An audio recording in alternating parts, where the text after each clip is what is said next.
ಮನೆಯಲ್ಲಿ ಕೂತ್ಕೊಂಡು ಓದ್ಕೊಡ್ತಾ ಇರುವ ಮಗಳು ಅನಾಮಿಕಳ ಹತ್ರಕ್ಕೆ ತಾಯಿ ಸುಜಾತ ಬರ್ತಾಳೆ. ಓದ್ಕೋತಾ ಇದ್ದೀಯಾ ಮಗಳೇ? ಇಲ್ಲಮ್ಮ, ಬುಕ್ಕಲ್ಲಿ ಫೋನ್ ಇಟ್ಕೊಂಡು ಸಿನಿಮಾ ನೋಡ್ತಾ ಇದ್ದೀನಿ. ಇಲ್ಲ ಇಲ್ಲ, ಫೋನ್ ಚಾರ್ಜಲ್ಲಿಟ್ಟು ನೀನು ಓದ್ಕೋತಾ ಇದ್ದೀ ಅಂತ ನಂಗೆ ಗೊತ್ತಲ್ವಾ? ಯಾಕಮ್ಮ ಕೇಳ್ತಾ ಇದೀಯಾ? ಹೋಗು, ನಾನು ಓದ್ಕೋಬೇಕು. ಈ ದಿನ ಭಾನುವಾರ ಅಲ್ವಾ ತಾಯಿ, ನಿನಗಿಷ್ಟವಾದ ಬಗಾರ ಅನ್ನ ಕೋಳಿ ಸಾರು ಮಾಡ್ಲಾ? ನೀನು ಬಗಾರ ಅನ್ನ ಕೋಳಿ ಸಾರು ಮಾಡ್ಲಾ ಅಂತ ಕೇಳ್ತಾ ಇದೀಯ ಅಂದ್ರೆ ಈ ಭಾನುವಾರ ಕೂಡ ನನ್ ನೋಡಕ್ ಯಾರೋ ಬರ್ತಾ ಇದ್ದಾರೆ ಅನ್ನೋ ಮಾತು. ನೀನು ಬಹಳ ಬುದ್ಧಿವಂತಳು ಮಗಳೇ. ಹುಡುಗನವರು 12 ಗಂಟೆಗೆ ಬರ್ತಾರೆ. ನಾನು 10 ಗಂಟೆಗೆ ನಿನಗಿಷ್ಟವಾದ ಬಗಾರ ಅನ್ನ ಕೋಳಿ ಸಾರು ಮಾಡ್ತೀನಿ. ಹೊಟ್ಟೆ ತುಂಬಾ ತಿಂದು ಅವ್ರು ಬಂದ ಮೇಲೆ ಅಂದವಾಗಿ ತಯಾರಾದ್ರೆ ಸಾಕು. ಹುಡುಗನಿಗೆ ಅಮ್ಮ ಇಲ್ವಲ್ಲ? ತಾಯಿ ಸುಜಾತ ಮೌನವಾಗಿರುತ್ತಾಳೆ. ಏನೇ ಶಾರದಾ, ಎಲ್ಲಿದೀಯಾ? ಕಿಚನ್ ಅಲ್ಲಿದ್ದೀನಿ, ಅಡಿಗೆ ಮಾಡ್ತಾ ಇದ್ದೀನಿ. ನಾನು ಈಗ ಬರಲ್ಲ, ಮುಖ್ಯವಾದ ವಿಷಯವಾದ್ರೆ ತಾವೇ ಇಲ್ಲಿಗೆ ಬನ್ನಿ. ಹಾ, ಬರ್ತಾ ಇದ್ದೀನಿ. ಪ್ರಸಾದ್ ಕಿಚನ್ ಒಳಗೆ ಬರ್ತಾನೆ. ಮುಖ್ಯವಾದ ವಿಷಯವೇನು ಹೇಳಿ? ಈ ಭಾನುವಾರ ಅವನು ನೋಡೋದಕ್ಕೆ ಹೋಗುವ ಹುಡುಗಿ ಬಗ್ಗೆ ನಿಜ ಒಂದು ನನ್ಗೆ ಗೊತ್ತಾಯ್ತು. ಅದು ನಿಮ್ಗೂ? ಅದು ನಂಗೆ ಕೂಡ ಗೊತ್ತಿದೆ. ಅತ್ತ ಇಲ್ಲದ ಮನೆಗೆ ಸೊಸೆಯಾಗಿ ಹೋಗ್ಬೇಕು ಅಂತ ಆಸೆ ಪಟ್ಟಿದ್ದಾಳಂತೆ. ಮತ್ತೆ ನಾವು ಈ ಭಾನುವಾರ ಹುಡುಗಿ ನೋಡಕ್ ಹೋಗೋದಾ ಬೇಡವಾ? ಹೋಗೋಣ ರೀ. ಈ ವರ್ಷ ನಮ್ಮ ಮಗ ರಮೇಶನಿಗೆ 30ಕ್ಕೆ ಕಾಲಿಡ್ತಾನೆ. 3 ವರ್ಷದಿಂದ ಸಂಬಂಧ ನೋಡ್ತಾ ಇದ್ರೆ ಒಂದು ಸಿಕ್ಕಿಲ್ಲ. ಈ ಹುಡುಗ ಎಲ್ಲ ವಿಧದಿಂದಲೂ ನಮ್ಮವನಿಗೆ ಸರಿ ಹೋಗುತ್ತೆ ಅನ್ಕೋತಾ ಇದ್ರೆ ಇಬ್ಬರಿಗೂ ಮದುವೆ ಮಾಡೋದೆ. ಅಂದ್ರೆ ಅತ್ತೆ ಇಲ್ಲದ ಮನೆಗೆ ಸೊಸೆಯಾಗಿ ಹೋಗ್ಬೇಕು ಅನ್ನೋ ಆಸೆನ ತೀರಿಸ್ತೀಯ ಶಾರದಾ? ಮಗ ಸೊಸೆ ಚೆನ್ನಾಗಿರೋದೇ ಅಲ್ವೇನ್ರಿ ನಮಗ್ ಬೇಕಾಗಿದ್ದು. ನಾನು ಹುಡುಗಿ ನೋಡೋದಕ್ಕೆ ಬರೋದಿಲ್ಲ. ನೀವು ಮಗ ಹೋದ್ರೆ ಸಾಕಾಗುತ್ತೆ. ನಿನ್ನ ತಾಯಿ ಮನಸ್ಸು ಬಹಳ ದೊಡ್ಡದು ಶಾರದಾ ಎಂದು ಅಲ್ಲಿಂದ ಹೊರಟು ಹೋಗುತ್ತಾನೆ ಪ್ರಸಾದ್. ಇನ್ನು ಮೌನವಾಗಿರುವ ತಾಯಿ ಸುಜಾತಾಳನ್ನು ನೋಡುತ್ತಾ ಅನಾಮಿಕಾ, ಅಂದ್ರೆ ಹುಡುಗನಿಗೆ ತಾಯಿ ಇದ್ದಾಳೆ ಅನ್ನೋ ಮಾತು. ನಿನ್ಗೆ ಹುಚ್ಚೇನೆ? ಅಮ್ಮ ಇಲ್ಲದ ಮಗ ಇರ್ತಾರ ತಾಯಿ? ಆದರೂ ಅತ್ತೆ ಇಲ್ಲದ ಸೊಸೆ ಉತ್ತಮಳು ಅಂತ ಯಾರೇ ನಿನ್ಗೆ ಹೇಳಿದ್ದು? ಯಾರು ನಂಗೆ ಹೇಳಿಲ್ಲ, ನಾನೇ ತಿಳ್ಕೊಂಡಿದ್ದೀನಿ.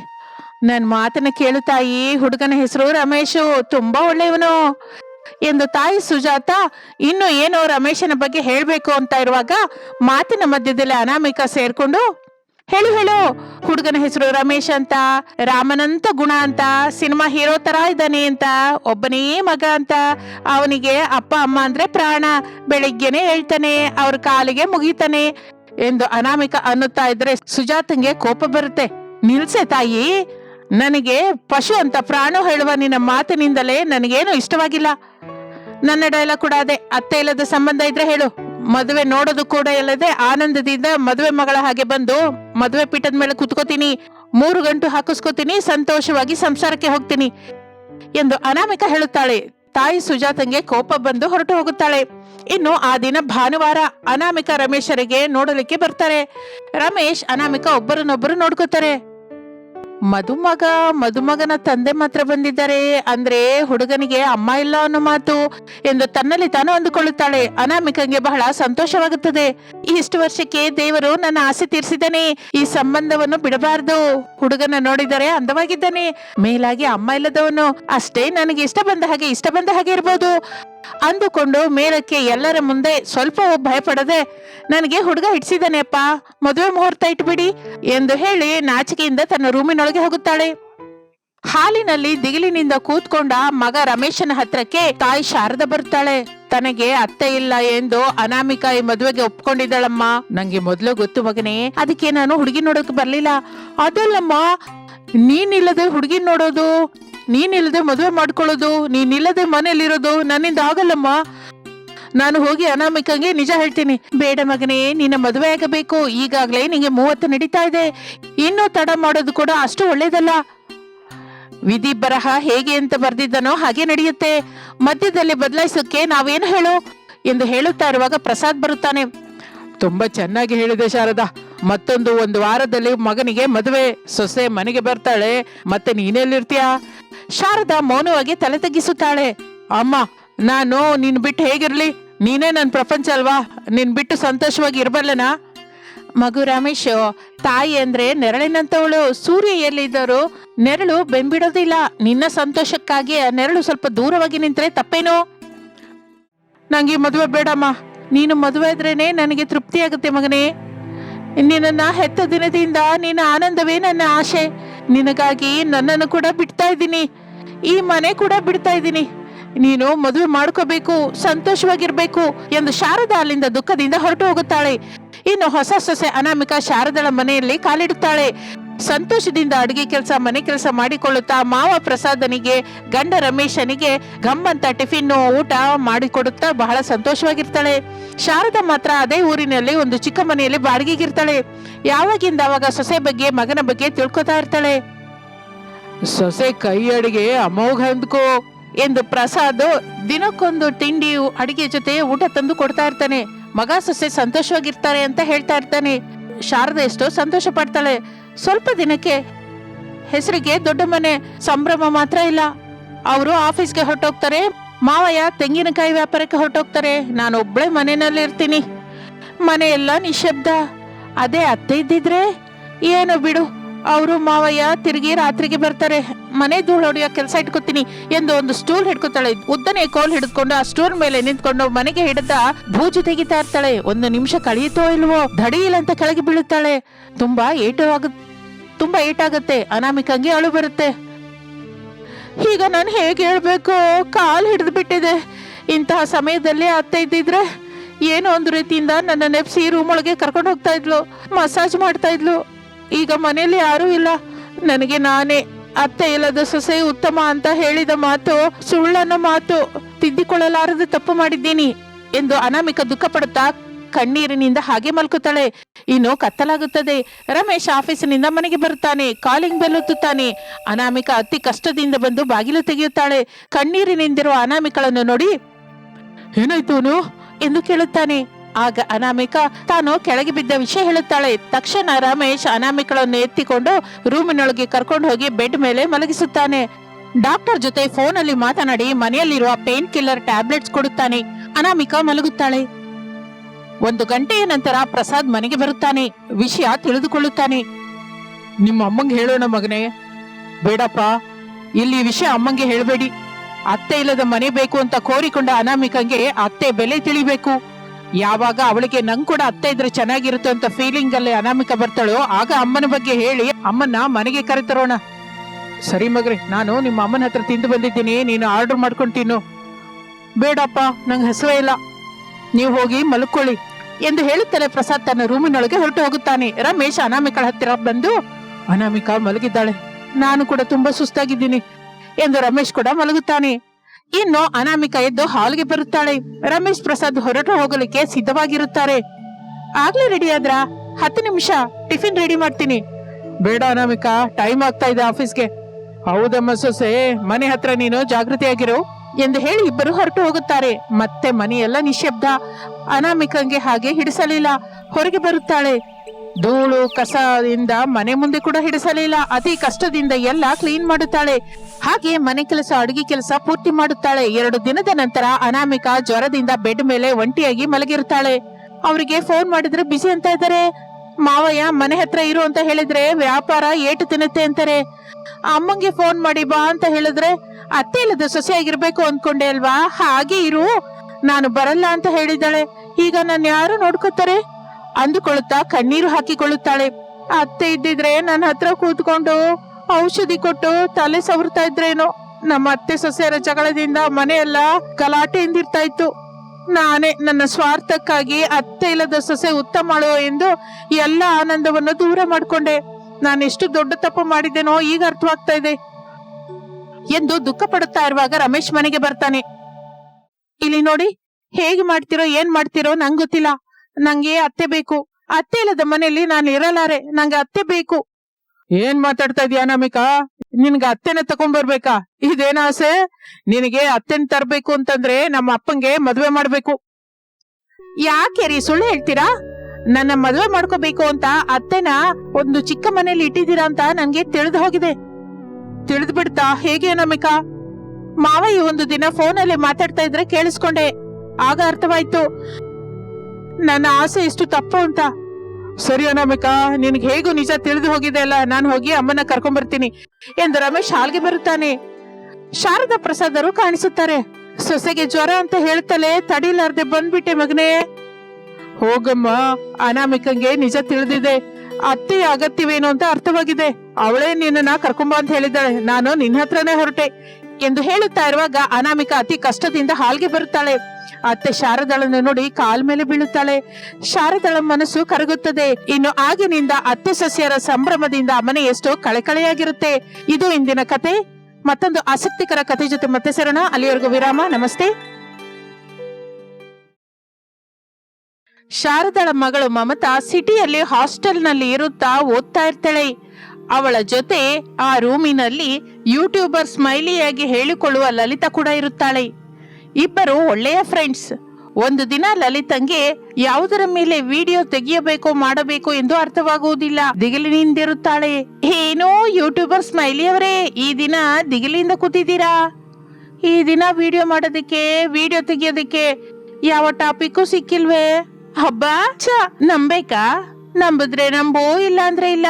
ಈಗ ನಿನ್ ಜೊತೆ ಮಾತಾಡೋ ಇಂಟ್ರೆಸ್ಟ್ ಇಲ್ಲ. ಲಲಿತಾ, ಇದು ರಂಜಾನ್ ತಿಂಗಳು. ಈಗ ಹಲೀಮ್ ಅಂತೂ ತುಂಬಾ ಫೇಮಸ್. ಚಿಕ್ಕ ದೊಡ್ಡವರು ಅನ್ನುವ ಭೇದವಿಲ್ಲದೆ ಹಲೀಮ್ ಅನ್ನು ಎಷ್ಟೋ ಇಷ್ಟದಿಂದ ತಿಂತಾರೆ. ನೀನು ಹಲೀಮ್ ಮೇಲೆ ಫೋಕಸ್ ಮಾಡು. ಈಗ ಪ್ರತಿಯೊಬ್ಬ ಯೂಟ್ಯೂಬರ್ ಹಲೀಮ್ ಮೇಲೆ ವಿಡಿಯೋ ಮಾಡ್ತಾ ಇದ್ದಾರೆ. ಯೂಟ್ಯೂಬ್ ಅಲ್ಲಿ ತುಂಬಾ ಇದೆ. ಹಲೀಮ್ ರುಚಿಯಾಗಿ ಮಾಡುತ್ತಾ ಅಲ್ಲಿಯ ಪ್ರಪಂಚಕ್ಕೆ ಪರಿಮಿತವಾಗದ ಹೊಸಬರನ್ನು ನಾನು ಪರಿಚಯ ಮಾಡ್ಬೇಕು. ಅಂತವ್ರು ಯಾರಾದ್ರೂ ಇದ್ರೆ ಹೇಳು. ಅಂದ್ರೆ ನಮ್ಮನೆಗೆ ಹೋಗೋಣ ಲಲಿತಾ. ನಿಮ್ಮನೆಗ? ಹೌದು, ನಮ್ಮನೆಗೆ. ನಮ್ಮ ಅತ್ತಿಗೆ ಅನಾಮಿಕಾ ಮಾಡುವ ಹಲೀಮನ್ನ ನೀನು ಒಂದು ಸಲ ಟೇಸ್ಟ್ ಮಾಡಿ ನೋಡು. ವಾವ್ ಅಂದೇ ಇದ್ರೆ ನನ್ನ ಹೆಸರೇ ಬದಲಾಯಿಸ್ತೀನಿ. ಇನ್ನು ತಡ ಮಾಡದೆ ಹೊರಡೋಣ ಮಮತಾ. ಈಗ ಹೇಗೋ ರಂಜಾನ್ ತಿಂಗಳು ನಡೀತಾ ಇದೆ. ನಿಮ್ಮ ಅತ್ತಿಗೆ ಹಲೀಮ್ ಮಾಡಲಿಕ್ಕೆ ಶುರು ಮಾಡೇ ಇರ್ತಾಳೆ. ನೀನ್ ಹೇಳಿದ ಹಾಗೆ ಟೇಸ್ಟ್ ಮಾಡ್ತೀನಿ ಎಂದು ಇಬ್ಬರು ಮಾತನಾಡಿಕೊಂಡು ಬಸ್ ಹತ್ತುತ್ತಾರೆ. ಮಮತಾ ಹೇಳಿದ್ದು ನಿಜಾನೇ. ಚಿಕ್ಕ ಚಿಕ್ಕ ಫುಡ್ ಬಿಸ್ನೆಸ್ ಮಾಡಿಕೊಂಡು ಬದುಕ್ತಾ ಇರುವ ಶಾರದಾ, ಅನಾಮಿಕಾ ಅನ್ನುವ ಅತ್ತೆ ಸೊಸೆಯರ ಕುಟುಂಬಕ್ಕೆ ಪ್ರತಿ ವರ್ಷವೂ ರಂಜಾನ್ ಹತ್ತಿರ ಬಂದ್ರೆ ಅವರ ಮನೆಯಲ್ಲಿ ಒಂದು ಪ್ರತ್ಯೇಕವಾದ ಉತ್ಸಾಹ ಶುರುವಾಗುತ್ತದೆ. ಅಕ್ಕಿ, ಗೋಧಿ, ಮಟನ್, ಮಸಾಲೆಗಳು ಎಲ್ಲವೋ ಮನೆಯ ಆವರಣದಲ್ಲಿ ಗುಂಪಾಗಿ ಸೇರ್ತಾ ಇತ್ತು. ದೊಡ್ಡ ದೊಡ್ಡ ಪಾತ್ರೆಗಳಲ್ಲಿ ಗಂಟೆ ಹೊತ್ತು ಕುದಿಯುವ ಮಟನ್ ಹಲೀಮ್ ವಾಸನೆ ಗಲ್ಲಿ ಎಲ್ಲವನ್ನೂ ಆವರಿಸ್ತಾ ಇತ್ತು.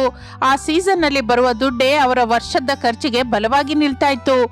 ಆ ದಿನ ಕೂಡ ಶಾರದಾ, ಅನಾಮಿಕಾ ಮಟನ್ ಹಲೀಮ್ ಅನ್ನ ಮಾರುತ್ತಾರೆ. ರಾತ್ರಿ 11 ದಾಟಿದ ನಂತರ ಬೈಕ್ ಮೇಲೆ ರಮೇಶ್, ಅನಾಮಿಕರು ಮನೆಗೆ ಬರುತ್ತಾರೆ. ಅವರಿಗಾಗಿ ನೋಡ್ತಾ ಇರುವ ಮಮತಾ ಕಾಣಿಸುತ್ತಾಳೆ. ಅತ್ತೆ ಸೊಸೆಯರು ಸಂತೋಷ ಪಡುತ್ತಾರೆ. ನೀನ್ ಯಾವಾಗ ಬಂದೆ ಮಗಳೇ? ನಾನು ಬಂದು 2 ಗಂಟೆ ಆಯ್ತಮ್ಮ. ಚೆನ್ನಾಗಿದೀಯ ಮಮತಾ? ಚೆನ್ನಾಗಿದ್ದೀನಿ ಅತ್ತಿಗೆ. ನೀವೆಲ್ರೂ ಚೆನ್ನಾಗಿದ್ದೀರಲ್ವಾ? ಅಪ್ಪ ಅಣ್ಣಯ್ಯ ಬರ್ಲಿಲ್ಲ? ಬರ್ತಾರಮ್ಮ ತಾಯಿ. ಹಲೀಮ್ ತಯಾರು ಮಾಡಿ ಅಣ್ಣಯ್ಯನ ಹತ್ರ ಎಲ್ಲ ಸೇರಿಸಿ ಬರ್ತಾರೆ. ಮಮತಾ, ಒಂದು 10 ನಿಮಿಷ ಅತ್ತೆ ಜೊತೆ ಮಾತಾಡ್ತಾ ಇರೋ. ನಾನು ಚಕ ಚಕ ಅಡಿಗೆ ಮಾಡ್ತೀನಿ. ನಾನು ಅಡಿಗೆ ಮಾಡಿದ್ದೀನಿ ಅತ್ತಿಗೆ. ನನ್ನ ಫ್ರೆಂಡ್ ಲಲಿತಾ ಕೂಡ ಬಂದಿದ್ದಾಳೆ. ಎಲ್ಲಿ? ಯಾವಾಗ್ಲೂ ವಿಡಿಯೋ ತೆಗಿತಾಳಲ್ವಾ ಆ ಹುಡುಗಿನ? ಹೌದು ಮಮ್ಮಿ, ಬಹಳ ಒಳ್ಳೆಯವಳು. ಆ ವಿಡಿಯೋದಿಂದ ಬರುವ ದುಡ್ಡಿನಿಂದಲೇ ಅವಳು ಅಮ್ಮನವರನ್ನ ನೋಡ್ಕೊಂತ ತಮ್ಮನ್ನ ಓದಿಸ್ತಾ ಇದ್ದಾಳೆ. ಸರಿ ಸರಿ ಮಮತಾ, ತಿನ್ನೋದಕ್ಕೆ ಬಾ ಅಂತ ಕರಿ. ನಾವು ತಿಂದ್ವಿ ಅತ್ತಿಗೆ. ನೀವು ತಿಂದು ಮಲಕ್ಕೊಳ್ಳಿ.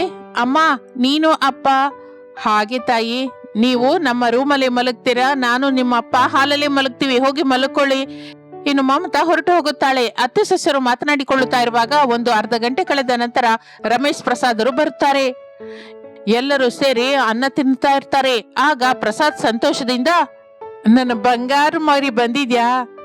ನಾನ್ ಹೇಳಿದ್ದೆ ಅಲ್ವಾ ಅತ್ತೆ, ಮಮತಾ ಮಾಡಿದ ಅಡಿಗೆ ತಿಂದು ಮಾವಯ್ಯ ಖಚಿತವಾಗಿ ಗುರ್ತು ಹಿಡಿತಾರೆ ಅಂತ. ಏನಮ್ಮ ಸೊಸೆ, ಸಿಟಿಯಿಂದ ಮಮತಾ ಬಂದಿದ್ದಾಳ? ಹಾಗಂದ್ರೆ ಬಂದಿದ್ದಾಳೆ ಮಾವಯ್ಯ. ಅವಳು ನಿಮಗೆ ಇಷ್ಟವಾದ ಅಡಿಗೆ ಮಾಡಿದ್ದಾಳೆ.